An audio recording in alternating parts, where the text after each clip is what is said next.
Minus பக்கங்கள். Hi friends, இது மாலிகாவின் கேளுங்க கதை கேளுங்க. மானஸ் எழுதிய ஒரு கூட்டு பறவைகள், அத்தியாயம் 41. அஸ்விதா நிதிஷின் கையை கட்டிக்கொண்டு அவன் தோளில் சாய்ந்தவாறு நந்தினியிடம் கூறினாள். அந்த மணிகண்டன் நேற்று மாமாவை பார்க்க கடைக்கு வந்திருக்காரு. மாமா கூட அவர் ரூமில் உட்காந்து பேசிக்கிட்டு இருக்கும்போதே அவர் எதுக்காக வந்திருக்காருன்னு இவன் தெரிஞ்சுக்கிட்டு என்ன பண்ணியிருக்கான் தெரியுமா என்று விட்டு அவனை ஒரு பார்வை பார்த்தாள். அவங்க 2 பேரும் பேசிக்கிட்டு இருக்கும்போது சத்தம் இல்லாமல் இவனும் கேஷுவலாக போய் மாமா கூட உட்கார்ந்துட்டான். நிதிஷை கண்டதும், வாடா வந்து உட்காரு என்றான் மாதேஷ். மணி, இவர் என்னோட சன் என்றான் மணிகண்டனிடம். ஓ, தெரியுமே என்று சொல்லி புன்னகைத்தார் அவர். நிதிஷ், இவர் யாருன்னு தெரியும் இல்லை, நம்ம சீரியல் ஆக்ட்ரஸ். டாடி வெயிட், இதெல்லாம் இப்போ நம்ம ஊர்க்காரரை எனக்கு தெரியாதா? எத்தனை தடவை உங்களை பார்க்க வந்திருக்காரு, ஐ ரிமெம்பர் என்றான் சிரித்து கொண்டே. உரக்க சிரித்தார் மணிகண்டன். பரவாயில்லையே, கேட்கவே சந்தோஷமா இருக்கு. ரொம்ப நாள் கழிச்சு என்னோட அடையாளத்தை சொல்லிட்டாரு உங்க பையன். இப்போ எல்லாம் நான் சங்கீதாவோட அப்பா தானே. என்ன அங்கிள் இதை போய் சோகமாக சொல்கிறீங்க? நல்லா பெருமையாக காலரை தூக்கி விட்டுக்கிட்டு சொல்லணும். ஹஹா, ரொம்ப சந்தோஷம்தான்.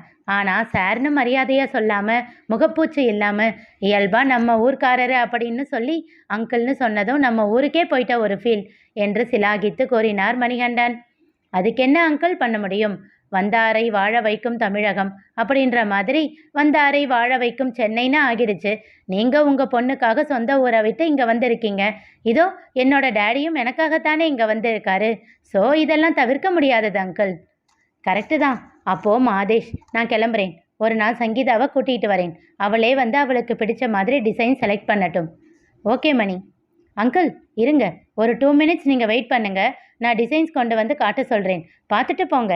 அப்போதானே உங்கள் பொண்ணுக்கிட்ட எங்களுக்கு ரெக்கமெண்ட் பண்ணுவீங்க. உரக்க சிரித்தார் அவர். டோன்ட் வரி நிதிஷ், உங்ககிட்ட தான் நகையெல்லாம் வாங்கணும்னு நான் ஆல்ரெடி டிசைட் பண்ணிட்டேன். இட்ஸ் ஓகே அங்கிள், இருந்தாலும் ஒரு தடவை பார்த்துடுங்க என்று விட்டு மேனேஜரை அழைத்து டிசைன்கள் அடங்கிய புத்தகத்தை கொண்டு வர சொன்னான்.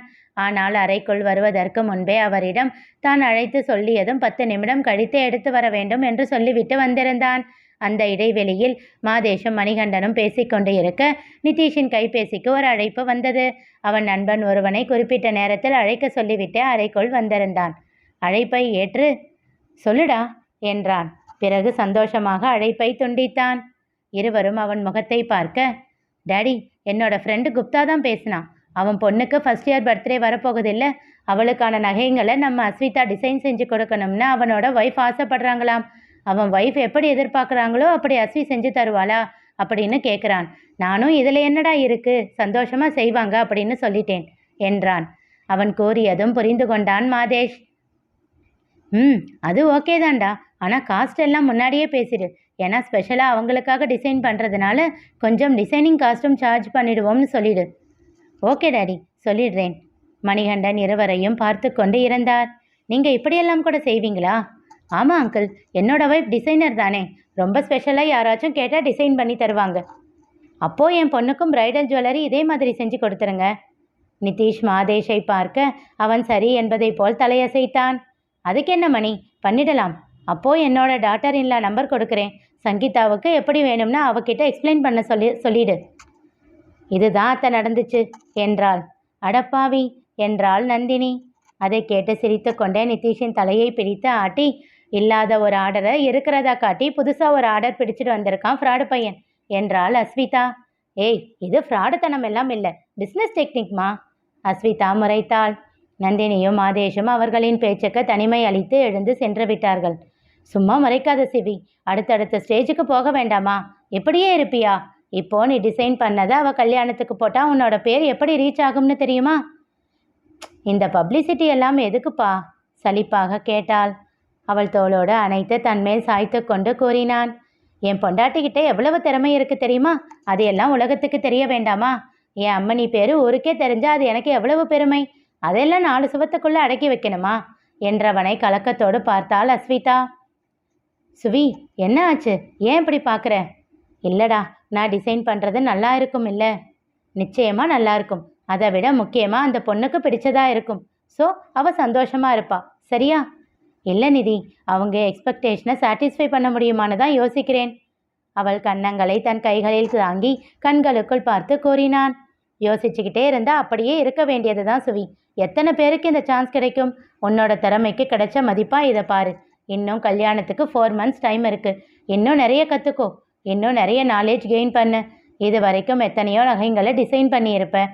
ஒவ்வொரு தடவையும் நீ பண்ண தப்பையெல்லாம் ஞாபகம் வச்சுக்க சொல்லியிருந்தேன்ல, அது எல்லாத்தையும் ரெக்டிஃபை பண்ணி இதில் சரி பண்ணிடு. ஓகேவா? ம். ஏய், என்ன குரல் உள்ளே போகுது? நான் உன் கூடவே இருப்பேன், சரியா? அதை கேட்டதும் அவள் கண்கள் பிரகாசித்தன. அதனை ரசித்து பார்த்து கொண்டிருந்தான் நிதிஷ். அந்நிச்சையாக அவள் உதடுகள் ஐ லவ் யூ நிதி என்று உச்சரித்தன. அவள் பார்வையிலும் வார்த்தைகளிலும் மயங்கியவன் அவளை முத்தமிட நெருங்கினான். டேய், திடீரென்று கேட்ட நந்தினியின் குரலில் இருவரும் திகைத்து விலகி அமர்ந்தனர். சிரிப்பு வந்துவிட சிரித்து விட்டாள் அஸ்விதா. அதை கண்டு வெட்கம் கொண்டவன் வேகமாக எழுந்து மை மம்மி என்றவாறே நந்தினியிடம் ஓடினான். அவளை பின்னே இருந்து அணைத்து அவள் கன்னத்தில் முத்தம் வைத்தான். அடுத்த நொடி அவன் முதுகில் 2 அடி விழுந்தது. மனைவியிடமிருந்து தன் மகனை பிரித்த மாதேஷ், போட அந்த பக்கம் என்றான் முகத்தில் கடுகடுப்போடு. இதெல்லாம் அநியாயம். என் பொண்டாட்டிக்கும் உம்மா தரக்கூடாது, என் அம்மாவுக்கும் உம்மா தரக்கூடாதுன்னா நான் என்ன பண்ணுறது? This is not fair daddy. காலை உதைத்து செல்ல கோபத்தோடு சிறு பிள்ளை போல் சொல்லிவிட்டு வேகமாக மாடி ஏறி சென்று விட்டான் நிதிஷ். அவனுடைய செயல்களை எல்லாம் கண்டு தன்னை மறந்து சந்தோஷமாக சிரித்து கொண்டிருந்தாள் அஸ்விதா. அபி ஆதியிடம் பேசுவதற்காக அவனை அழைத்தான். ஹலோ என்று ஒலித்த பெண் குரலில் உற்சாகம் கொண்டான் அபி. ஹாய் சொர்ணாக்கா. அதை கேட்டதும் ஆதியின் செல்போனில் பேசிக்கொண்டிருந்த கான்ஸ்டபிள் சொர்ணாம்பிகை கோபம் கொண்டான். டேய், எத்தனை தடவை சொல்லியிருக்கேன் என்ன அப்படி கூப்பிடாதன்னு? எல்லாரும் என்னை அம்பிகான்னு தானே கூப்பிடுறாங்க. நீ மட்டும் ஏன்டா இப்படி கூப்பிட்டு என்னை சாவடிக்கிற? இல்லை சொர்ணாக்கா, எனக்கு அப்படி கூப்பிடுறது தான் பிடிச்சிருக்கு. உங்களுக்கு ஏற்ற பேர் வேற இல்லை அது. நேற்று கூட ஏதோ பிக் பாக்கெட் கேஸை பிடிச்சிட்டு வந்தீங்களாமே. தலையில் அடித்து கொண்டார் அவர். ஏண்டா, உங்கள் அண்ணனுக்கு எங்கடா நேரம் இருக்கு? எல்லாத்தையும் உங்ககிட்ட ஒப்பிச்சிடுறாரு. சலித்து கொண்டே கேட்டார். ஒரு உயர் அதிகாரின்னு கூட பார்க்காம அவரை கிண்டல் பண்ணுறீங்களா? அபி கேட்டதும் திகைத்தார் சொர்ணாம்பிகை. டேய் டேய், என்னடா இப்படி நாரதர் வேலை பார்க்குற? நான் உனக்கு என்னடா பாவம் பண்ணேன்? வேலைக்கு உழ வச்சிடாதரா சாமி. டோன்ட் வரி சொன்னாக்கா, அதெல்லாம் பண்ண மாட்டேன். திரும்பவும் திரும்பவும் பாரேன் என்று கோபமாக சொல்லிவிட்டு போடா என்றார். ஆமாம், அண்ணன் எங்க? ஒரு முக்கியமான மீட்டிங்டா, 10 minutes வந்துடுவாருன்னு நினைக்கிறேன். அப்போது அந்த 10 நிமிஷம் நாம் 2 பேரும் கடலை போடலாமா? டேய், வந்தேன்னா அவ்வளவுதான் சொல்லிட்டேன். அட போங்க சொன்னாக்கா, உங்களுக்கு தான் என் கூட பேசவே பிடிக்க மாட்டேங்குது. இதுவே உங்கள் பொண்ணாக இருந்தால் என்கிட்ட எவ்வளவு ஸ்வீட்டாக பேசுவா தெரியுமா? ஆமாம், நானே உன்கிட்ட அதை பற்றி கேட்கணும்னு நினச்சேன். என்னடா பண்ண அவளை? எப்போ பார்த்தாலும் அபிமாமா அபிமாமான்னு சொல்கிறா. ஹஹாஹா, அதெல்லாம் என்னோட திறமை சொன்னாக்கா. அது சரி, அவகிட்ட எதுக்குடா பேசி கரெக்ட் பண்ணி வச்சிருக்க? பின்ன அவளை கல்யாணம் பண்ண வேண்டாமா? அப்புறம் நான் பொண்ணு கேட்டு வரும்போது என்னை பிடிக்கலன்னு சொல்லிட்டா என்ன பண்ணுறது? டேய், அவள் குழந்தடா, 10 வயசு தாண்டா ஆகுது. அதனால் என்ன சொன்னாக்கா, ஒரு 10 வருஷம் வெயிட் பண்ணுறேன். 20 வயசு ஆகிடும் இல்லை, அப்போ கல்யாணம் பண்ணி கொடுங்க. உனக்கும் அப்போ வயசாகிடும்டா. ஓஹோ என்ற ராகம் இழுத்து சொன்னவன், அப்போது எங்கள் அண்ணனுக்கு வயசாடுச்சுன்னு சொல்லாமல் சொல்கிறீங்களா? வரட்டும், முதல்ல அவர்கிட்ட சொல்கிறேன் என்றான். பெரியதாக திகைத்தார் சொர்ணாம்பிகை. என்னடா சொல்கிற? நான் இப்போ அப்படி சொன்னேன்? ஆமாம், எனக்கு இப்போ 19 வயசு. இன்னும் 10 வருஷம் கழிச்சு எனக்கு 29 தானே ஆகும். என் அண்ணன் வயசு தானே. டேய், இதெல்லாம் நான் யோசிக்கவே இல்லைடா. விட்டால் அழுதை விடுவார் போல. சொர்ணாம்பிகை படும் பாட்டை பார்த்து சிரித்து கொண்டிருந்தார் முருகப்பன். அண்ணே, சிரிக்காதீங்க அண்ணே என்றார் கோபமாக. அந்த ஃபோனில் தான் அப்படின்னு நல்லா பெரிய எழுத்தில் வருதே, அப்புறமும் நீ ஏன் எடுத்து பேசின? அவர் கேட்டது அந்த பக்கம் இருந்த அபியின் காதிலும் விழுந்தது. அதானே, நான் தானே தெரிஞ்சும் என் காலை அட்டன் பண்ணி பேச வேண்டியது, அப்புறம் சலிச்சுக்க வேண்டியது என்றான். மெல்லியதாக புன்னகைத்தார் சொர்ணாம்பிகை. உண்மையிலேயே சொல்கிறேன்டா, உன்னை கட்டிக்க போகிற பொண்ணு ரொம்ப கொடுத்து வச்சவ. வெட்கத்தோடு புன்னகைத்தான் அபி. தேங்க்ஸ்கா. அபி, கல்யாணம்னு சொன்னதும் தான் ஞாபகம் வருது. ஒரு 10 நிமிஷம் முன்னாடி உங்கள் அண்ணனுக்கு ஒரு கால் வந்துச்சு. யாருன்னு தெரியலடா, மினின்னு பேர் வந்துச்சு. ஓ என்று சொல்லி சிரித்தான். யாருடா அந்த பொண்ணு? புதுசாக உங்கள் அண்ணனுக்கு பொண்ணுங்க எல்லாம் ஃபோன் பண்ணுறாங்க என்றார் ஆவலாக. அது எப்படி சொன்னாக்கா? போலீஸாக இருந்தாலும் அடுத்தவங்க ரகசியத்தை கேட்கறதுக்கு இந்த பொண்ணுங்க இவ்வளவு ஆர்வமாக இருக்கீங்க? டேய் சொல்லுடா, சாருக்கு பார்த்துருக்கிற பொண்ணா?